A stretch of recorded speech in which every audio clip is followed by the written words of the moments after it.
আসসালামু আলাইকুম সম্মানিত শ্রোতামণ্ডলী, শুরু করছি ফ্যামিলি পরিষেবা উদ্যোগ প্রস্তুতির পক্ষ থেকে আজকের গুরুত্বপূর্ণ একটি পর্ব, মুসলিম পারিবারিক আইন সংশোধনী আইন, যেটা খুবই গুরুত্বপূর্ণ অংশ।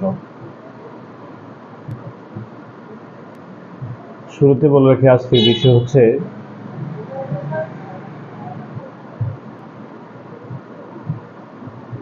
পিতার পূর্বে যদি পুত্রগণ মারা যায় তাহলে তার সন্তানরা সম্পত্তি পাবে কিনা, এই বিষয়ে খুবই গুরুত্বপূর্ণ একটি আলোচনা। সম্মানিত সুধীমণ্ডলী, পবিত্র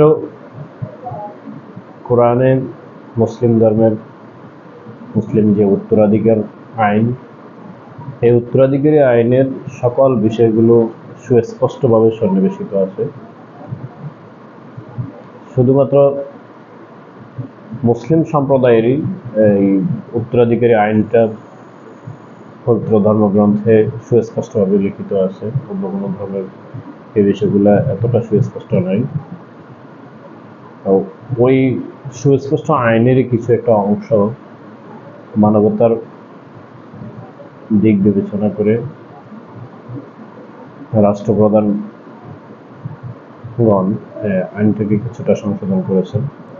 মূল আইনটা হচ্ছে এরকম, যেমন মৃত ব্যক্তির যার সম্পদ বন্টন হবে, ওই ব্যক্তি জীবিত থাকাকালীন সময়ে তার পুত্র সন্তান বা কন্যা সন্তান যদি মারা যায়, তাহলে তার নাতি নাতনিরা বা পুত্র পৌত্রী বা দৌহিত্রী যারা থাকেন, ওনারা পবিত্র কোরআনের দৃষ্টিতে সরাসরি সম্পত্তি পান না।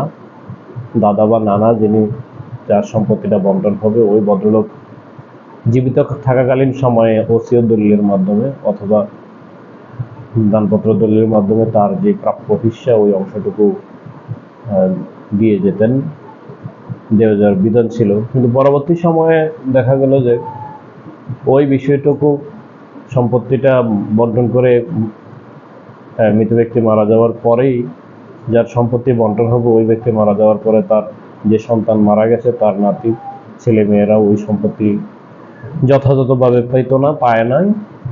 যার কারণে 1961 সালের পাকিস্তান সরকার এই আইনটুকু সংশোধন করার নীতিগত সিদ্ধান্ত নেন। মূলত এই আইনটাকে সংশোধন করার জন্য 1958 সালের 7 অক্টোবর মুসলিম পারিবারিক আইন সংশোধনের জন্য আইন কমিশনে কিছু সুপারিশ আনা হয়। তৎপ্রেক্ষিতেই দীর্ঘ 3 বছরের পর্যবেক্ষণের মাধ্যমে এই সুপারিশ সংসদে পাশ করার মাধ্যমে 1961 সালের পাকিস্তান প্রেসিডেন্ট কর্তৃক এই আদেশটি জারি করা হয়, যা 1961 সালের 8 নং অধ্যাদেশ নামে পরিচিত। উক্ত অধ্যাদেশের বলেই অধ্যাদেশে অন্তর্ভুক্ত বিরোধ নিষ্পত্তির ক্ষেত্রে সকল আইন বা প্রথা বিধির উপর এই আইন কার্যকর করা হবে বলে গেজেট প্রকাশ করা হয়। এই আইনের এই 4 নং ধারায় উত্তরাধিকারের ক্ষেত্রে এক যুগান্তকারী সংশোধন আনা হয়েছে, যা একটু পূর্বে বলেছিলাম।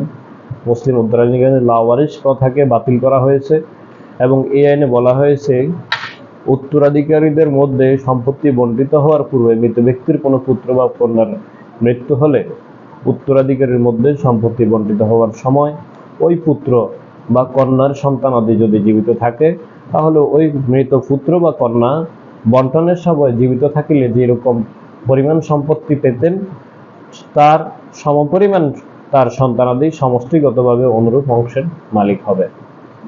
বিষয়টি খুবই মানবিক দিক বিবেচনা করে এই আইনের সংশোধনে আনা হয়েছে।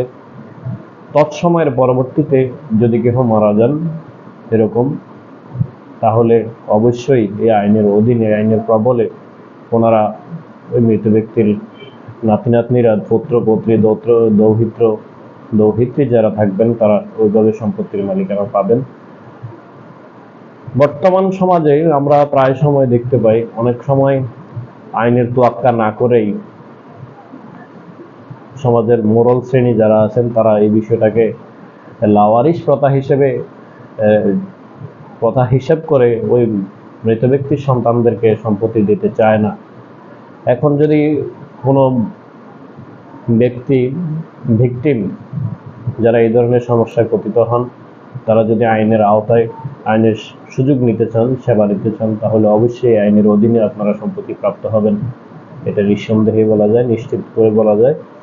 সুতরাং আজকের এই ছোট্ট বিষয়খানা যদিও ছোট, কিন্তু বাস্তবতা অনেক বিবৃত, বিস্তারিত। সুতরাং আমরা এখান থেকে যদি ছোট্ট একটু সুযোগ সুবিধা বুঝে নিতে পারি, এই আইনটাকে বুঝে নেই, তাহলে আমরা পরবর্তী সময়ে আমাদের জীবনে, আমাদের প্রাত্যহিক জীবনে, সামাজিক জীবনে এই ধরনের সমস্যা এড়াতে ইনশাল্লাহ সচেষ্ট হব।